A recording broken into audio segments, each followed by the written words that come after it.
on devrait vous répondre ou prendre en compte la question. C'est possible que j'y réponde à la volée aussi, mais ce sera probablement plutôt à la fin. Et ça va être un nouvel exercice pour moi aussi.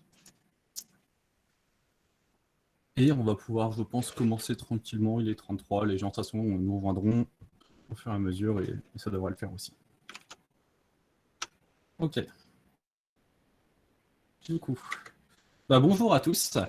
Donc je m'appelle Aloïs de Gouvéo, donc je suis full stack chez The Edge. Et du coup, je fais du CSS depuis un moment, et c'est de ça dont je vais vous parler. C'est la première fois que je suis en ligne, en conférence, devant des gens. Enfin, devant des gens, pas vraiment, parce que vous êtes devant votre ordinateur et moi, je suis devant le mien, mais j'essaye. Donc, n'hésitez pas à utiliser le chat et soyez gentils, on expérimente nous aussi. Donc voilà, moi, je vais vous parler de fonctionnel CSS ou du CSS sans la cascade, qu'on appelle aussi par d'autres noms. Et j'y viendrai plus tard. En tout cas, on parle d'abord de fonctionnel. Donc, c'est quoi lorsqu'on parle de quelque chose de fonctionnel? Alors, c'est quelque chose qui fait quelque chose et qui va opérer d'une certaine façon. C'est un peu cryptique en fait, mais on va redéfinir en fait ça ensemble de la sorte. En fait, une fonction, c'est quelque chose qui va effectuer, selon un input donné, va toujours produire le même input. Si on a une entrée A et que ça sort une entrée B, si on redonne A, on doit avoir B. C'est ce qu'on va attendre. C'est cette notion-là d'immutabilité qui va être très importante. Et c'est important parce qu'il faut qu'on ait ça à chaque fois. C'est vraiment pour une entrée donnée, on doit toujours avoir la même sortie. On y reviendra. Du coup, CSS, j'imagine que si vous êtes là, CSS, vous devez plutôt bien connaître, dans le doute. Du coup, CSS, c'est un langage qui va servir à styliser. C'est un langage qui va servir à styliser nos documents HTML. Ça existe depuis très longtemps, et si vous avez déjà ouvert un site internet, sachez que c'est ce qui va donner la couleur, le layout et plein d'autres choses. CSS, on connaît bien. Ce bon vieux CSS. C'est facile à écrire, c'est facile à apprendre, mais c'est pas toujours évident à refactorer. En fait, c'est même très très dur à refactorer. Ça peut très très vite partir dans tous les sens. Et si vous avez un peu de l'expérience avec, vous savez que c'est pas évident. Mais les deux points qui font que c'est vraiment difficile, c'est qu'en fait en CSS, tout est dans le scope global par défaut, et tout peut être modifié et surcouché. Ce qui fait qu'on autorise, en réalité dans un script, CSS à prendre la main sur n'importe quoi. Ça, c'est une de mes meilleures blagues CSS. C'est, on a beau toucher quelque chose, il y a toujours un autre élément à l'autre endroit en fait, du code qui peut potentiellement sauter. On peut retirer une property en pensant que en fait, il n'y a que cette classe-là qui est impactée par selector, mais en fait, il suffit qu'il y en ait une autre avec le même nom et on perd tout. En fait, pour régler ce problème-là, on a utilisé tout un tas de méthodologies. Et ces méthodologies, elles ont toutes en fait le même but. Toutes ces méthodologies, elles ont elles essayent de régler en fait et de hiérarchiser et d'organiser le CSS. Vous en connaissez déjà probablement plein. Elles sont partout sur Internet et dans tous les meetups qu'on peut imaginer depuis quelques décennies. Les plus connus, je pense que c'est Smax, OOCSS ou BEM, par exemple, qu'on utilise chez nous, et qui globalement font plutôt bien leur taf. Alors, qui impliquent tout un tas de règles qui vont ordonner, qui vont essayer de séquencer du coup le CSS, et notamment les sélecteurs. J'ai pas de principe que vous les connaissez, mais sachez que du coup, il y en a plein, et si vous en avez déjà utilisé, ça marche plutôt bien, jusqu'à un certain point. En tout cas, toutes ces solutions-là sont souvent utilisées couplées avec d'autres frameworks qui vont apporter des éléments préconstruits en fait à CSS. Par exemple, l'un des plus connus, c'est Bootstrap, mais vous avez Bulma, vous avez Fondation, vous en avez d'autres. Et dans tout cela, il y a souvent des utilitaires. Et ces utilitaires-là, en fait, on va les retrouver assez souvent. On les appelle aussi, du coup, helper, on leur donne plusieurs petits noms. Pour vous donner un exemple avec celui de Bootstrap, ça ressemble à ça. C'est-à-dire que ça va être une façon, en fait, de créer une classe générique qui va être utilisée par tout le monde. Donc là, on a l'exemple avec Bootstrap, où on a notre property, le côté où on veut faire, donc margin droite, margin gauche, par exemple pour les margins, et la taille qu'on veut avoir. Bon, 1, 2, 3, etc. Et en fait, ça, c'est assez intéressant parce que c'est en Bootstrap depuis très longtemps et tout le monde s'en sert et tout le monde est content avec. Pour vous représenter un peu mieux ce que c'est, voici un élément du coup de Bootstrap tout classique qui nous dit qu'on a une div. Et sur cette div, on va appliquer en fait un margin M, right, droite, qui est à 3. Si on avait mis ML-3, je pense que vous avez déjà compris ce que ça fait, même si vous n'avez jamais fait de Bootstrap. ML3, du coup, vous mettez une margin à gauche. Et là, petite question, c'est comment c'est implémenté derrière? Est-ce que vous savez, MR3, en fait, ce que ça représente dans ce framework-là? En fait, c'est assez basique et tout simple et tout honnête. C'est MR3, vous avez du coup un margin right qui c'était à un rem. Et ça fait rien d'autre, en fait, ça fait juste ça.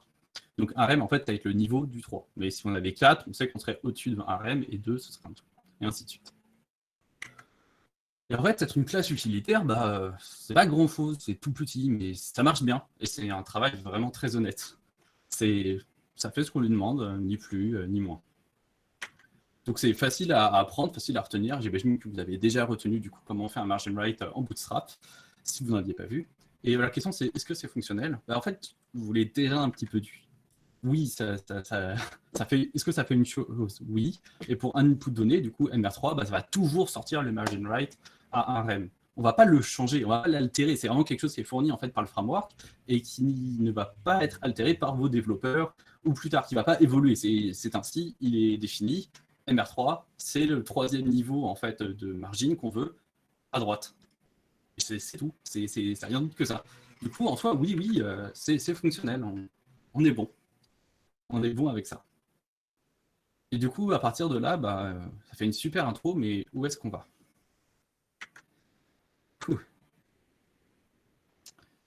Qu'est-ce qui se passe si on faisait en fait une librairie avec uniquement des classes utilitaires?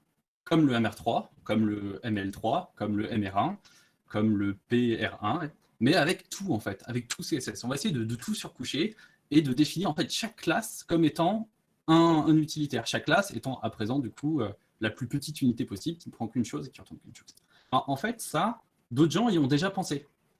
Je parle notamment par exemple de Atomic CSS, Tachyon ou Tailwind CSS. Ce sont, je pense, les 3 grands noms aujourd'hui les 3 grosses librairies qui permettent de faire du fonctionnel CSS.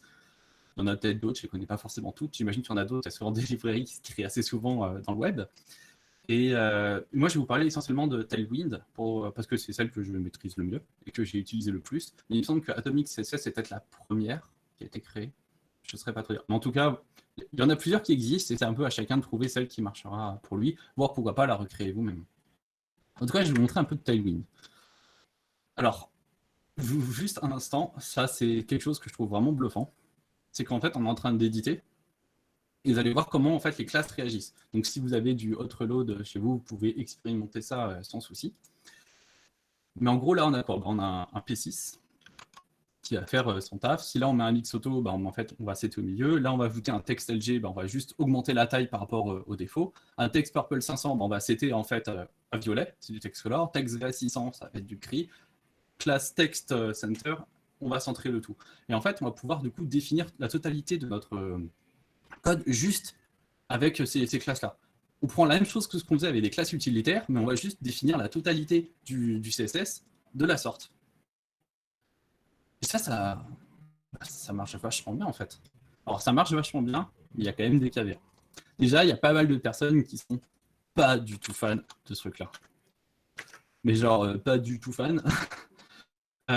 Au point que quand on a découvert en fait cette façon de faire du CSS, là, pas mal de personnes se sont braquées en fait, notamment sur Twitter, c'était un peu le feu. Bon, après, c'est peut-être un peu toujours le feu sur Twitter, mais en tout cas, c'était vraiment genre les grands noms, on va dire, un petit peu du CSS, crier un peu là-dessus. Genre, mais c'est en fait votre truc, c'est n'importe quoi.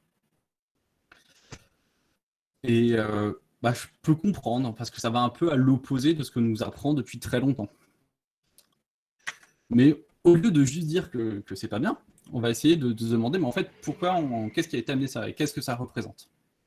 Alors, j'en ai déjà un petit peu parlé, ça nous fait gagner pas mal de points qu'on va aborder un peu après à la suite.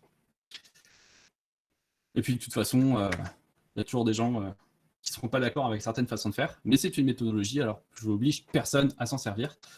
Ça répond à un besoin, mais si vous ne voulez pas le faire, écoutez, il y a d'autres méthodologies qui existent. Mais je vais juste me le repasser, parce qu'en vrai, j'aime vraiment beaucoup ce GIF. J'espère qu'il vous plaît aussi. Et je trouve qu'il représente très bien en fait ce qu'on essaye de faire et la facilité d'accès de la techno. Mais en regardant ça, on peut peut-être se dire, mais ouais, ça a quand même l'air assez compliqué, parce que là, du coup, il y a plein de classes préconstruites, et même si elles sont globalement assez évidentes, il faut que j'en apprenne combien à peu près en fait? Bah, en fait, aucune, parce que la majorité du temps, si vous utilisez un environnement de travail à peu près défini, il peut retrouver toutes les classes. Vous avez des presets, des extensions, je peux en commander plusieurs, notamment pour VS Code, celui que j'utilise. Il y a un VS Code, du coup, Tailwind IntelliSense, qui va vous préconfigurer, enfin, qui va préconnaître en fait la totalité de vos classes et qui va vous les proposer à la volée. D'ailleurs, là, on voit une directive spécifique à Tailwind qui est apply, qui va permettre en fait de faire des packages de classes immutables. Du coup, vous allez créer en fait une classe custom à vous pour votre besoin, par exemple une classe .btn et ton, qui elle-même du coup va implémenter tout un tas de classes qui sont elles-mêmes immutables. Ça évite par exemple de faire des très très longs champs et de copier partout. Même si, encore une fois, c'est pas trop gênant si vous utilisez des composants, des web components, vous allez toujours avoir pas ce souci-là de don't repeat yourself, puisque c'est le composant au final qui va boucler et c'est pas le CSS. Le CSS, c'est pas vraiment doué à ça. Ok, on va pouvoir continuer. Mais combien de ces classes, du coup, toutes ces classes, alors quand même que je les envoie côté front, enfin ça fait genre beaucoup, on vient de recoder tout CSS, et tu veux, Aloïs, envoyer tout ça sur le front-end? Bah, en fait, non, pas vraiment, parce qu'effectivement, ce serait assez lourd et c'est pas vraiment ce qu'on veut. À une époque où le web est déjà assez lourd, assez chargé, on n'a pas envie que nous, côté serveur, d'envoyer tout le CSS recodé sous forme de classe à notre front. Mais c'est bien parce qu'il y a d'autres gens en fait qui sont posés ces questions-là. Et il y a plusieurs solutions. Donc là, encore une fois, je vous mets les 3 plus connues. Et celle que j'utilise, c'est Purge CSS, qui est celle qui est recommandée d'ailleurs par Tailwind et qui est utilisée notamment par Mozilla et par mal d'autres grands noms, qui vont en fait venir chercher votre CSS et vont parcourir du coup toutes les classes qui ne sont pas utilisées. Alors, il y a quelques trucs qu'il faut savoir et éviter. C'est par exemple, faites pas de concaténation de classes. N'hésitez à ne pas créer des classes dynamiquement, mais tant que vous les setez, il n'y a pas de souci. Et du coup, il va parcourir ça avec une petite regex et dire, OK, bah, cette classe-là, on s'en sert pas, on va l'effacer. Et vous pouvez réduire du coup de 90% la taille de votre CSS et juste garder en fait les classes dont vous avez besoin. Ça marche très très bien. Par contre, du coup, il faut une phase de Premolser avec NPM. Mais si vous faites du web à peu près moderne, il y a de grandes chances que vous avez déjà en fait des scripts Node ou des tasks avec, je sais pas, avec n'importe quel gestionnaire de tâches, que ce soit Gulp, Crunt ou autre, ou Webpack.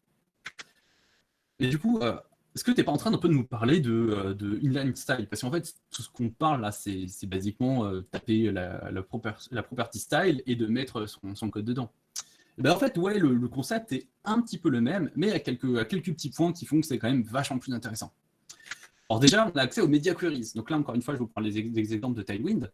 Bah, si on veut un texte par défaut en taille médium et qu'on veut le passer en gros sous certains queries, on peut le setter. Tout ça, ce sont des classes qui sont arrivées. Si jamais on était en style, on ne peut pas détecter et catcher les media queries. Le style inline ne sait pas faire ça. Les pseudo-classes, c'est pareil. On n'a pas accès aux pseudo-classes quand on fait de l'inline style. Alors que là, on peut très bien setter par défaut mon lien avec un background rouge et lorsqu'on survole, passer à un background bleu. On peut faire ça du coup sous ouvert. Il y a d'autres pseudo-classes qui existent dans Tailwind. C'est super pratique. Enfin, on gagne en consistance. En cohérence, pardon. On gagne en cohérence. C'est-à-dire qu'on va avoir, en fait, on va bien définir exactement ce qu'on veut. Bah voilà, ce texte, c'est le texte le plus grand que j'ai. Et au lieu de mettre un style avec un chiffre magique arbitraire, qu'on devrait copier du coup partout, parce qu'on ne peut pas vraiment définir de classe de la sorte dans le style. C'est pour ça d'ailleurs que classe a été créée à la base. Ok. Bah là, du coup, est-ce qu'on a d'autres bénéfices à utiliser ça? Est-ce qu'il y a d'autres points positifs? Alors ouais, je suis très content que vous me posiez cette question-là. Bien sûr qu'il y en a d'autres. Et on va en parler. Le premier, c'est votre CSS va globalement arrêter d'augmenter. C'est-à-dire que en grande partie, vos développeurs, qui ne sont pas forcément des développeurs CSS à la base, vont pouvoir, dans la grande majorité des cas, réutiliser des classes qui ont déjà été créées, qui existent déjà, qui ont été configurées, etc. Et ces classes-là, bah, ils ont juste à les glisser dans leur HTML, ils n'ont pas besoin de switcher entre plusieurs fichiers, et ils peuvent les mettre telles quelles directement. Parce que la grande majorité en fait, du CSS a déjà été codé par la librairie.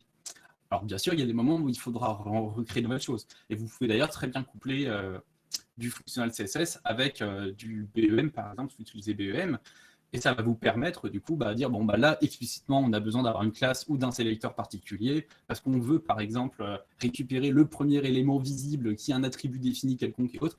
Effectivement, là, on fait du CSS classique à la mano, comme on a toujours fait, mais dans la grande majorité des cas, on veut juste c'était un display flex, auquel cas, on n'a pas besoin de créer un wrapper ou quoi que ce soit.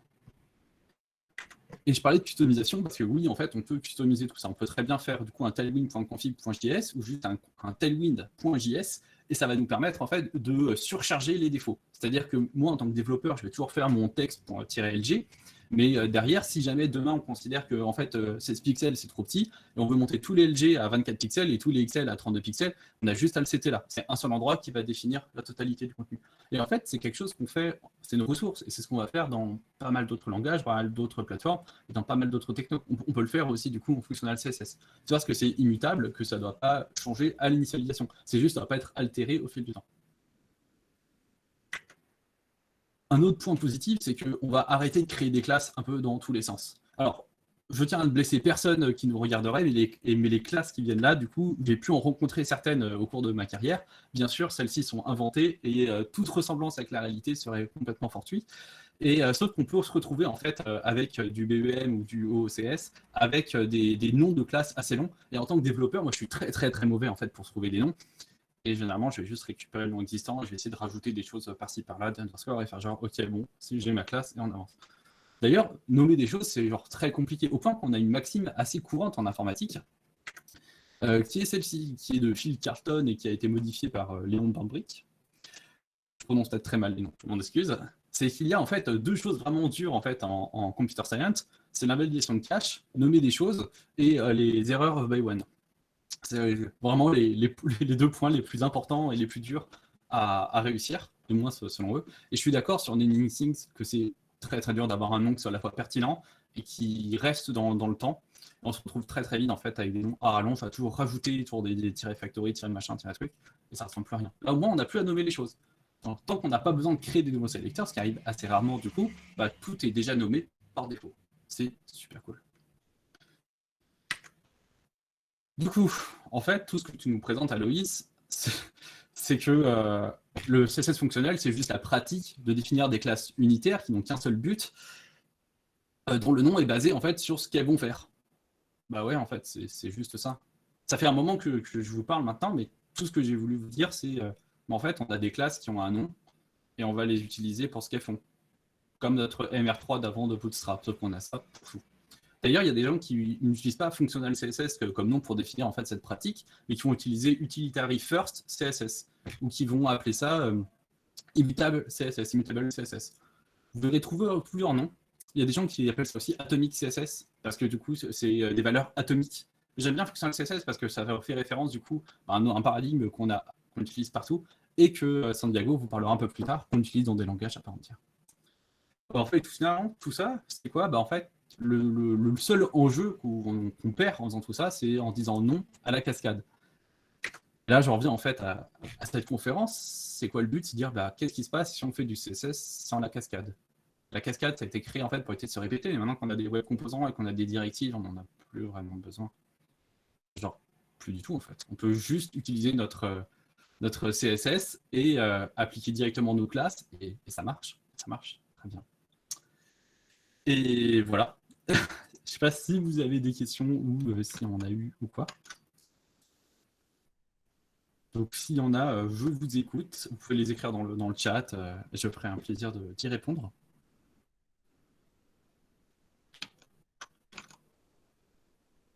Si j'étais un peu vite aussi, je m'en excuse. C'est pas forcément évident de gérer. Et je peux revenir d'ailleurs même sur des slides passés. On peut faire ça, il n'y a pas de souci.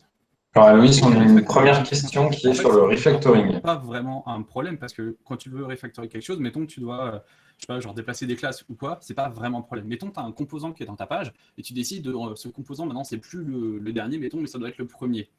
Bah, avant, typiquement, tu aurais soit utilisé un sélecteur pour faire ça, soit une classe custom, par exemple.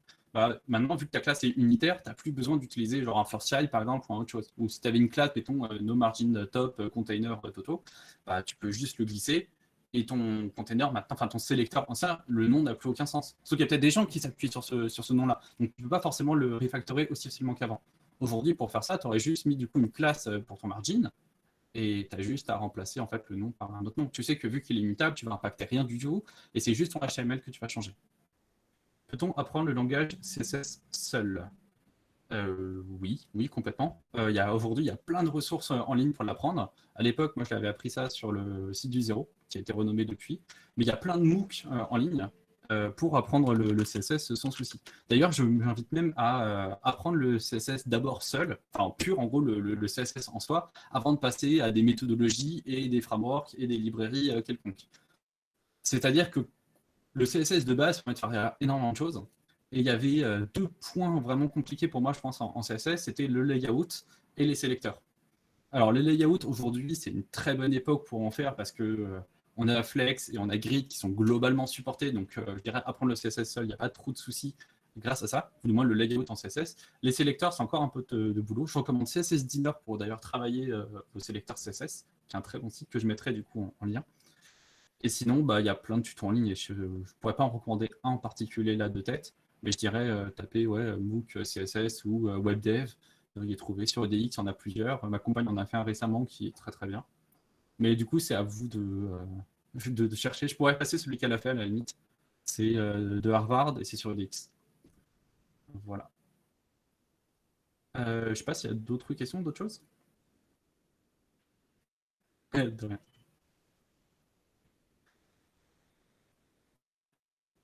Les conventions de nommage. Alors, bonsoir, j'ai une question sur les conventions de nommage. On utilise des classes pour styler, mais pour gérer la partie purement affichage, on peut aussi utiliser des classes comme sélecteur pour utiliser dans le JS. Pour sélectionner des ensembles d'éléments, sans utiliser les ID, etc., on se retrouve donc avec des classes de style et des classes de sélection. Une recours sur le nommage, ou alors vous ne prendrez pas d'utilisation de classes comme sélecteur. Donc là, typiquement, ça pourrait intéresser pour les personnes qui font du scrapping, les personnes qui font de la QA notamment. Là, je n'ai pas de vraie réponse à donner. En gros, je dirais que ça dépend vachement de votre besoin. Si pour vous, c'est pertinent d'utiliser des classes, utilisez des classes. Si vous cherchez vraiment une façon de les nommer, BEM marche quand même très bien, même si du coup, il faut réfléchir un petit peu sur le besoin. Si votre identifiant, enfin, si votre élément est unique, un ID, ça fait toujours le taf. Après, ça dépend, une fois, du poids que vous voulez mettre. Et ça, c'est vrai que c'est un autre aspect de CSS qui peut être un peu compliqué. Ça va dépendre de votre besoin. Pareil, si vous utilisez des web composants, vous n'avez pas forcément besoin en fait ni l'un ni l'autre, vu que c'est votre tag qui va porter ça. Je dirais que ça va dépendre du besoin, ça va dépendre de ce que vous voulez en faire. J'ai pas de vraie réponse à donner. Mais sinon, à part d'utiliser d'autres méthodologies qui sont prévues pour ça. De rien. Est-ce que autre chose? Parce que sinon, moi j'ai encore deux petits trucs à vous montrer. Si on se projette dans le futur, le style des custom éléments est isolé par exemple. Aura-t-on toujours besoin des fonctionnels CSS?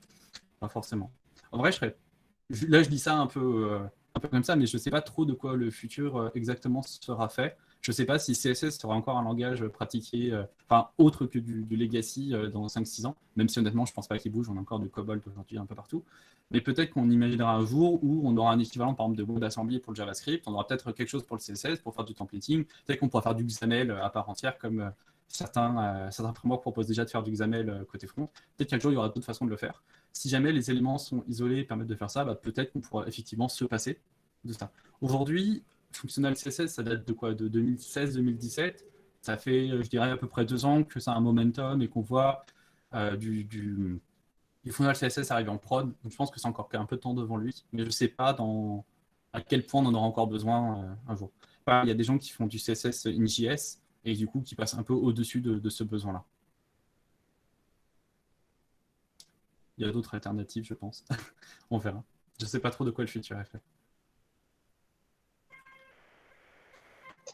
Et finalement, là, tu parles de, Ok. tu parles de fonctionnel. Je vous montre un truc. Alors, en fait, j'avais 2 slides un peu bonus, un peu cachés, que j'ai pas trop réussi à caser dans la conférence. Du coup, je vais les montrer maintenant. Tac. C'est, en fait, on est en train de complètement bloquer notre DOM avec du styling. Alors ouais, effectivement, ça peut être un problème. Et ça peut être considéré comme étant assez moche et assez chargé. Il y a des gens qui n'aiment pas ça. Et encore une fois, il n'y a pas de souci. Mais ce n'est pas forcément moi et du coup ce que Adam Morse recherche, celui qui a créé Tachyon.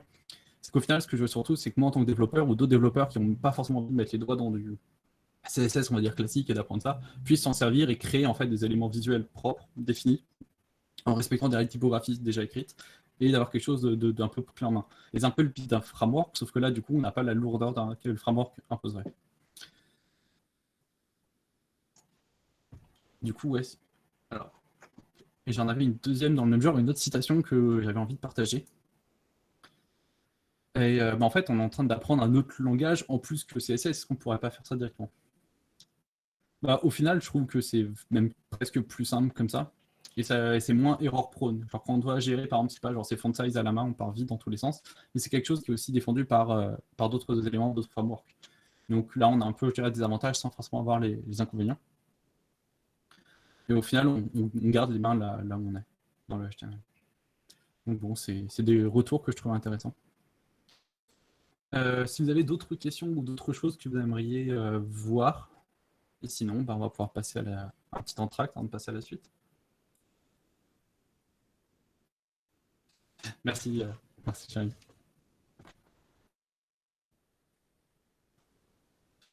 Ok. Avant de faire l'entrée, je vais quand même vous dire merci. Et ouais, du coup, si vous voulez nous contacter, maintenant nous sommes au Pierre-Barret, mais sinon en ligne ou par mail ou quoi, pas de problème.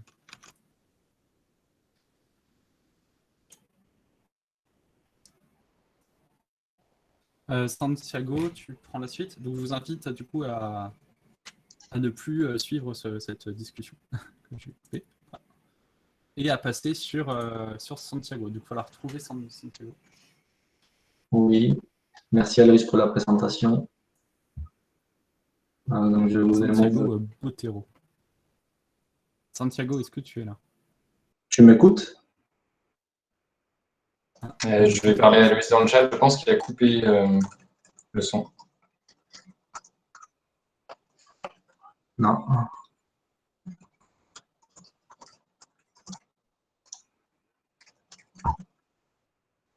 Allô? Vous m'entendez? Oui. Ouais, on t'entend. Oh, très bien. Ok, donc je vais commencer. Pour ceux qui ne me connaissent pas, je m'appelle Santiago. Ça fait 10 ans que je suis développeur et bientôt 3 ans chez The Edge où je travaille dans le Channel Manager. Le Channel Manager, c'est une équipe qui fait un produit qui connecte les hôteliers avec les distributeurs en ligne comme Booking.com, Expedia. On a un peu plus de 300 distributeurs en ligne avec lesquels on travaille. Et c'est essentiellement du back-end, mais on fait aussi un peu de web. Et en ce moment, on est en train justement de travailler ce web de manière fonctionnelle. C'est ça dont je vais vous parler maintenant. Mais avant, un petit peu d'histoire. Santiago, Oui. on a ton écran en inversé, sauf si c'est que moi. Ouais, c'est en miroir. Santiago, dans OBS, tu as une option sur la virtual cam. Il faut que tu cliques dessus pour flip. Oui, je vais faire ça.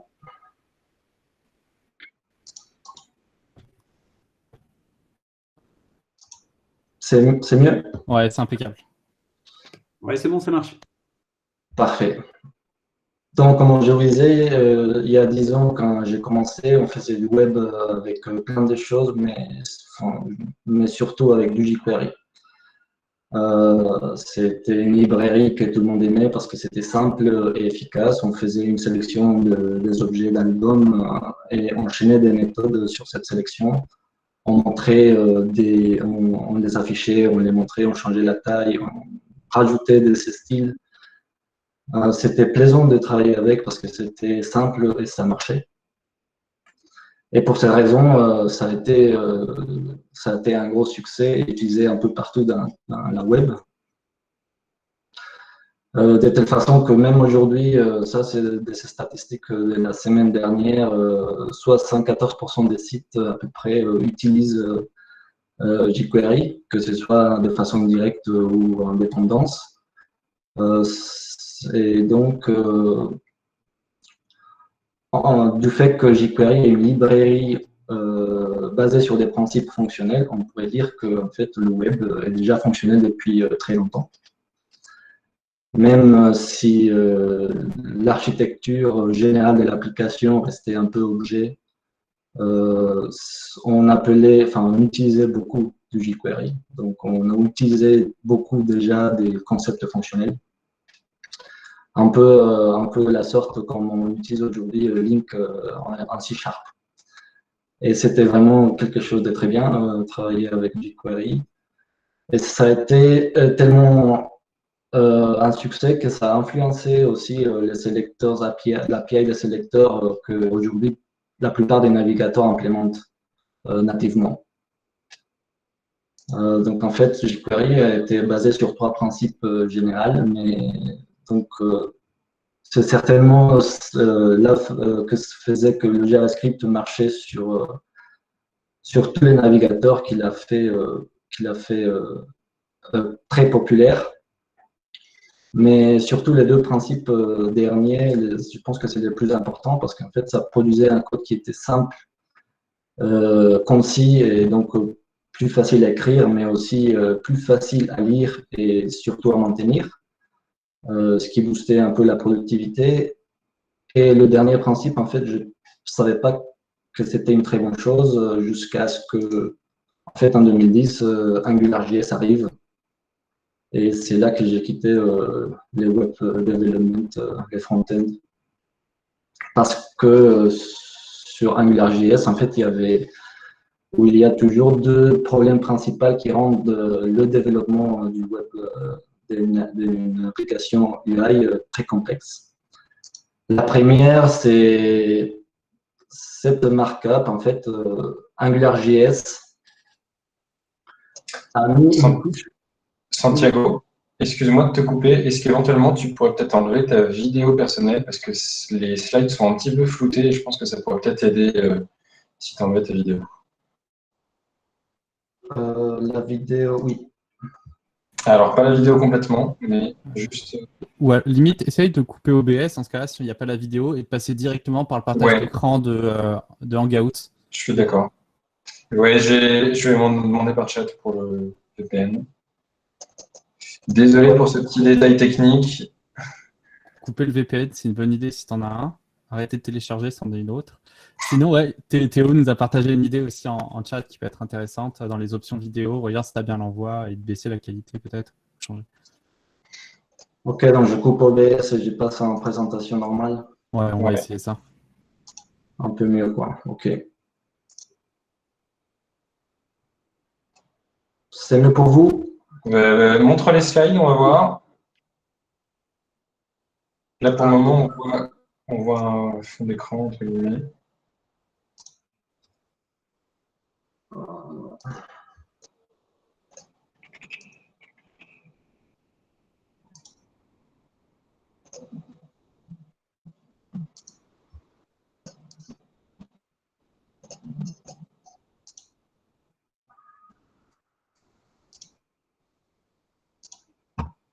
Là. Je pense que ça va être bon. C'est bon? Ouais, très bien. Ok. Bon, comme je vous disais, il y avait sur Angular, ils ont mis par-dessus de l'HTML une couche de complexité additionnelle qui était de faire une espèce de métalangage avec des directives. Ça en était plein de directives avec un API assez dense.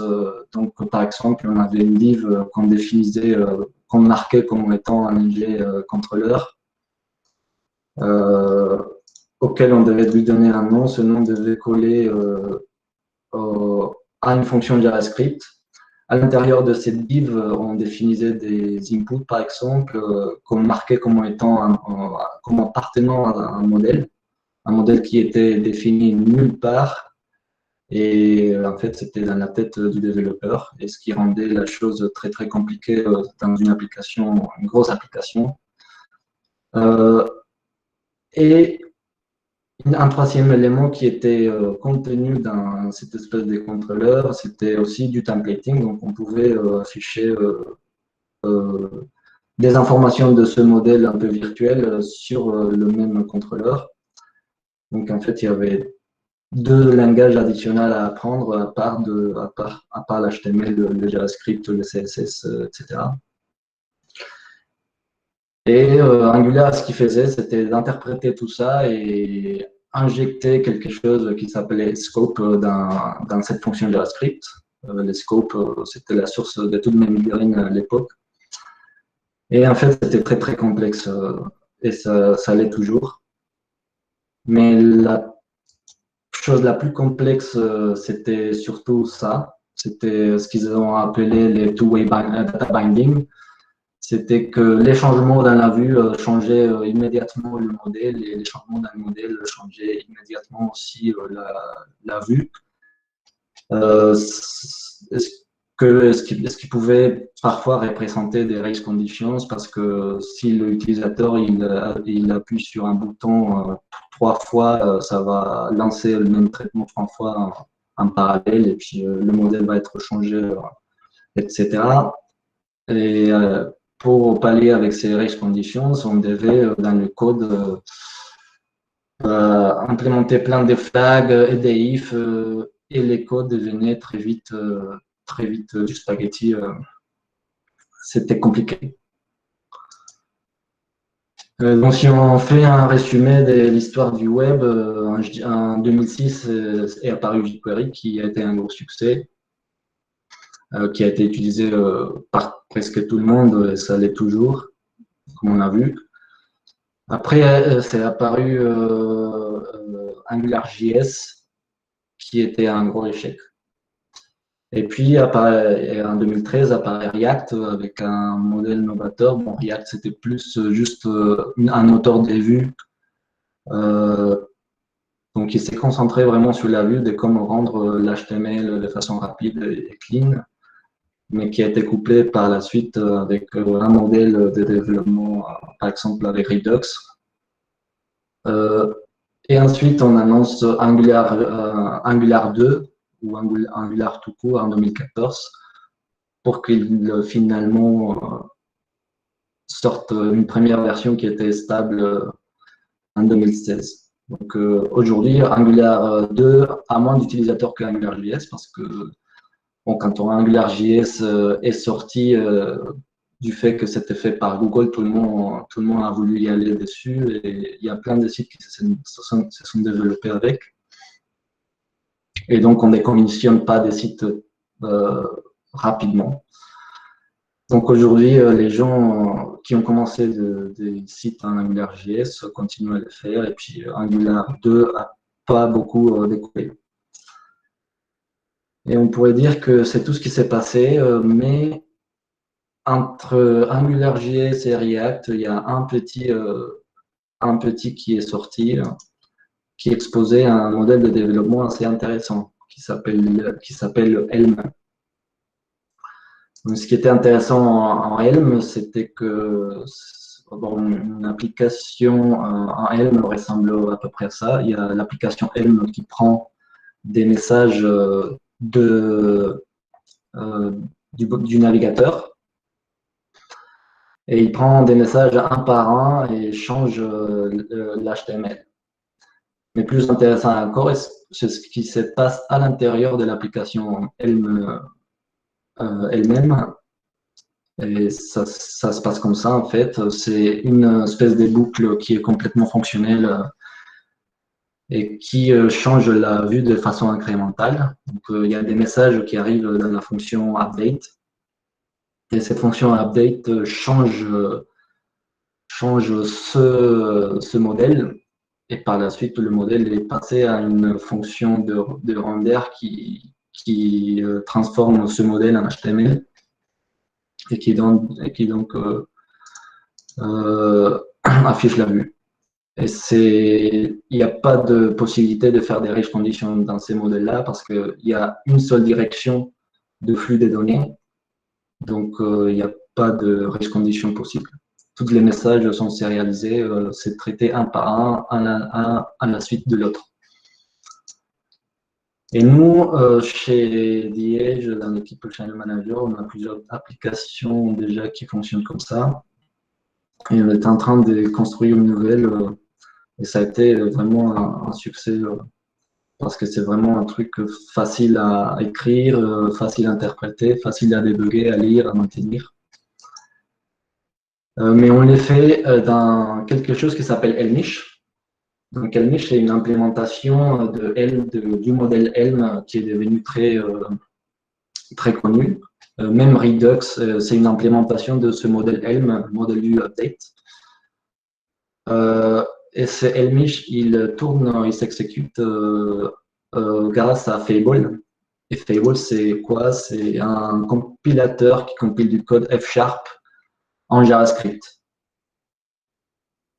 Donc, une application Elmish ressemble à ça.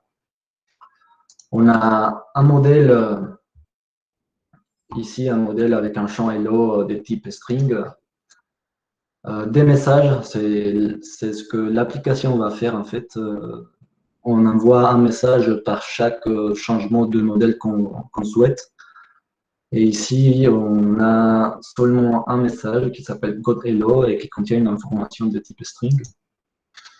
On a toujours une information une fonction d'initialisation pour setter le premier modèle de la vue et qui retourne un modèle et un message ou des messages ou aucun message. Ici, j'ai décidé d'envoyer un message code hello avec les strings hello à l'intérieur. Ensuite, on a la fonction update qui prend un message à la fois et le modèle actuel. Et en fonction de ces messages, on transforme ces modèles. Et on a la possibilité aussi d'envoyer des commandes ou pas. Et finalement, on a cette fonction de vue qui, en fait, c'est aussi un F#, c'est un DSL qui colle très bien avec l'HTML. Et par exemple, la fonction div, c'est une fonction qui prend une liste des attributs, une liste des enfants, et à l'intérieur de cette div, on a encore une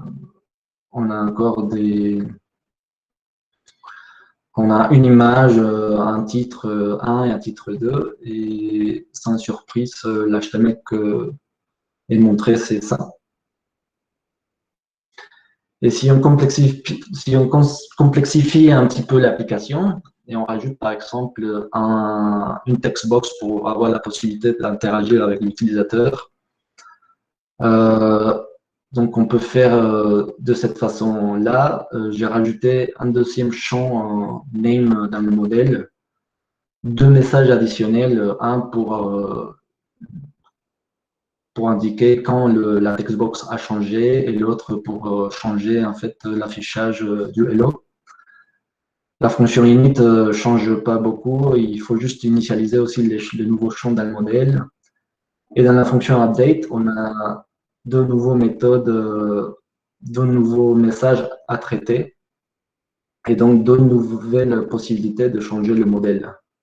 Donc pour les messages codename, on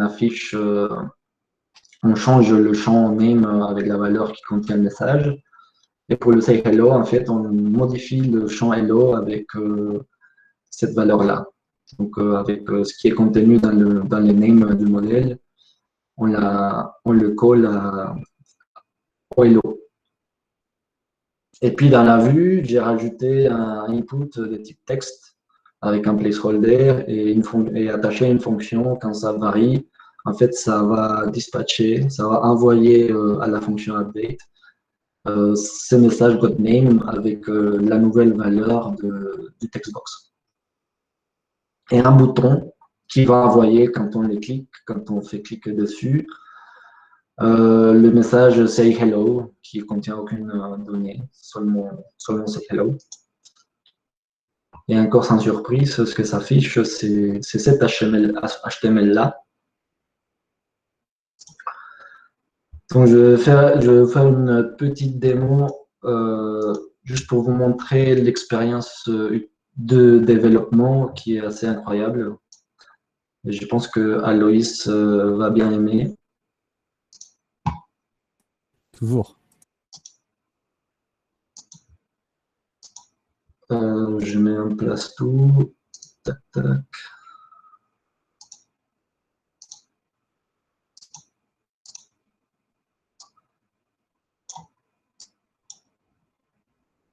Donc, il y a deux choses importantes, enfin plein de choses importantes, mais surtout avec Elmish et ce modèle MVU.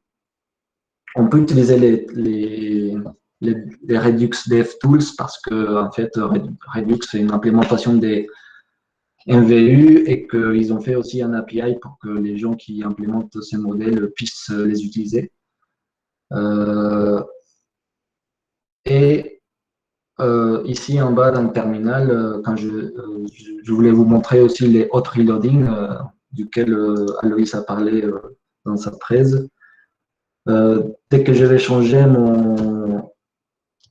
ma vue, en fait, quand je vais sauvegarder le fichier, ici, on va voir que ça recompile et que ça affiche immédiatement la nouvelle vue ici dans le navigateur.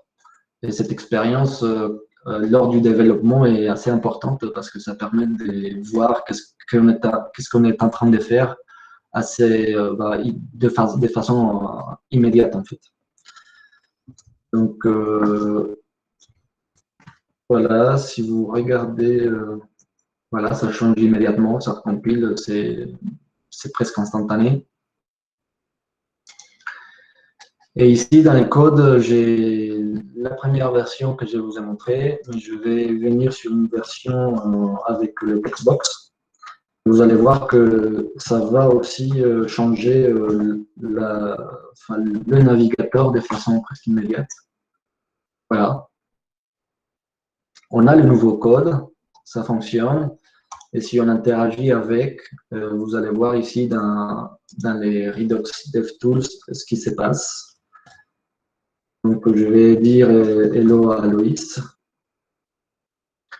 Ce qui vient avec Redux DevTools, c'est qu'on peut rejouer ce qui s'est passé, message par message.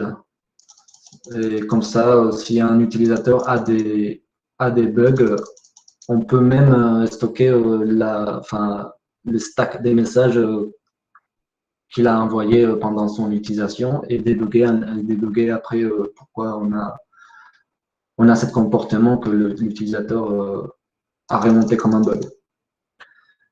Et encore, si je appuie sur le bouton, on a le message c'est hello avec il y a ici les changements de hello à Aloïs et ça s'est montré ici très facilement. Voilà pour l'expérience utilisateur. En fait, je trouve que c'est assez important de voir tout de suite ce qui se passe quand on est en train de développer. Et franchement, lorsqu'on est en train de développer, d'échanger de ces styles et de rajouter des objets dans la page, c'est bien de pouvoir savoir que ce qu'on a fait, c'est vraiment ce que l'utilisateur souhaite. Je voulais aussi vous parler des outils qu'on utilise. Moi, j'utilise Visual Studio Code avec un plugin qui s'appelle Ionide, qui me permet de coder en F# sur Visual Studio Code.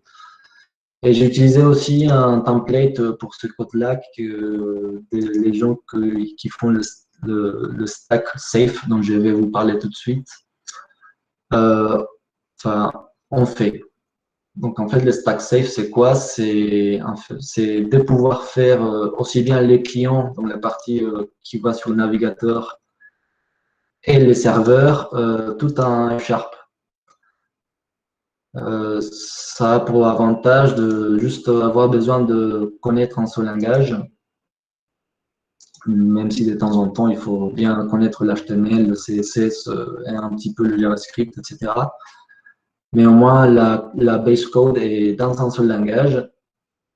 Et on peut, vu que c'est dans le même langage, on peut aussi partager du code. C'est un avantage, par exemple, si on a des DTO qui vont être sérialisés dans le serveur et désérialisés dans le client, on peut le définir une seule fois parce que de toute façon, il sera le même des deux côtés. Et pareil, par exemple, pour les routes, on peut les définir une seule fois puisque le serveur il va écouter sur cette route et le client il va appeler la même route. Donc, autant le définir qu'une seule fois.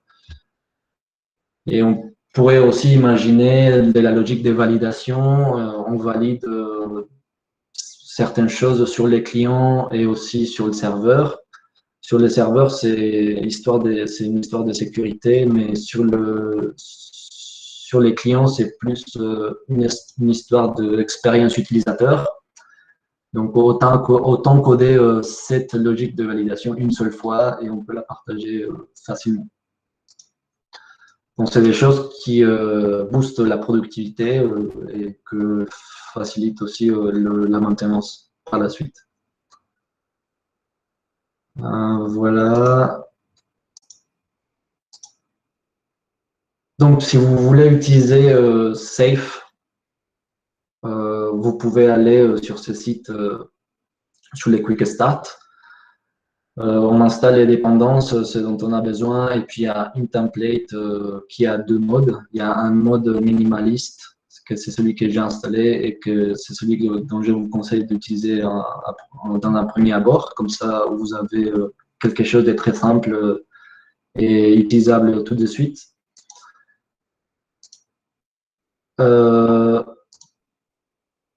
Et pour Helmich et les autres choses dont j'ai parlé, il y a plein de ressources sur Internet. Il y a par exemple l'Helmich Book qui est écrit par Zaid, qui apprennent à faire du Helmich.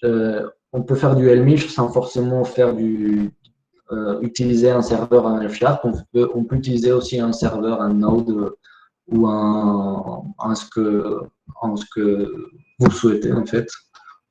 Puisque de toute façon, les communications passent par HTTP, donc voilà. Il y a tous les documents, les ressources aussi pour apprendre ce que c'est le stack safe. Il y a plein d'exemples pour regarder comment les gens ont fait et comment on fait des sites multi-pages avec Safe ou Helmich. Et aussi plein de ressources sur Fable. Sachez que sur Fable aussi, c'est du JavaScript en fait à la fin.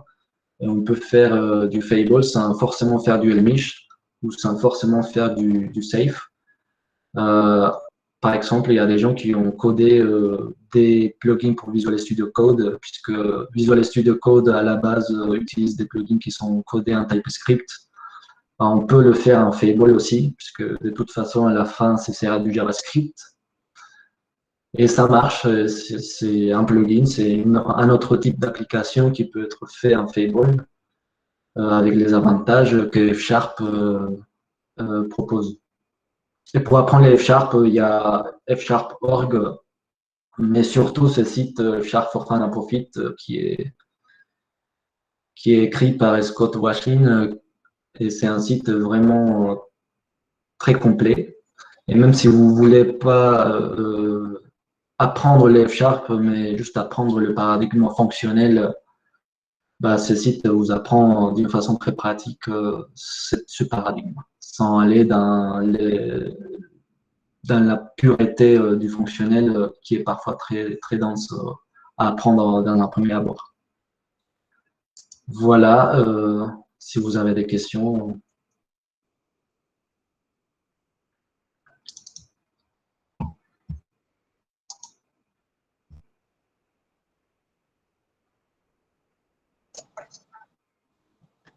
Alors, tu as une question de Paul qui te demande comment est-ce que la communauté Helmich Fable est à ce jour et est-ce qu'on peut trouver facilement des plugins ou des extensions pour coder rapidement?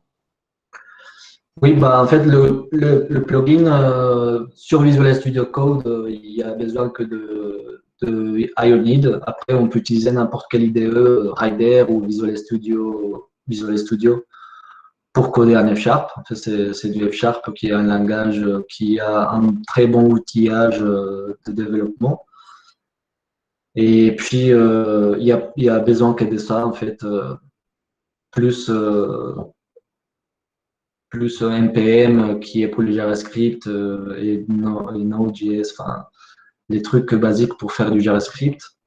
Mais aussi la communauté, elle est très active, il y a plein de documentation. Par exemple, le book, Helmich Book qui a écrit Zaid. Zaid est une personne très active sur la communauté, mais il y a aussi tous les gens de Safe. Il y a 3 ou 4 personnes qui bossent sur cette stack Safe, qui font plein de documentation et qui sont très disponibles aussi sur, par exemple, les Slack de F#. On a un Slack si vous voulez rentrer dans la communauté F-Sharp. On peut s'inscrire dans un Slack, poser des questions et les gens répondent rapidement et avec plaisir.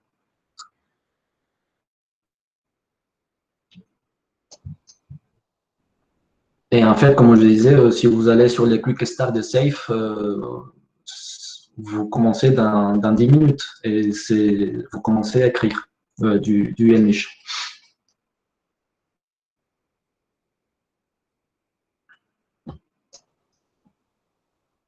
Super, on n'a pas d'autres questions a priori, Santiago. Bah, très bien. Merci beaucoup à tout le monde de votre présence. Yes, merci à toi.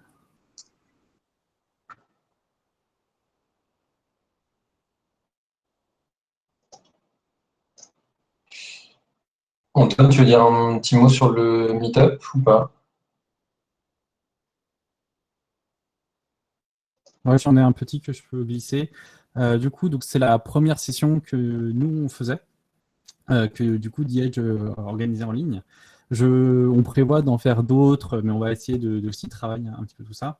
Le prochain meetup sera normalement le mois prochain, où Aurélien devrait nous présenter une conférence.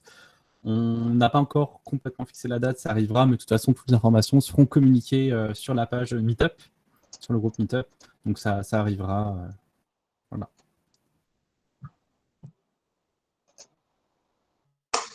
Et donc le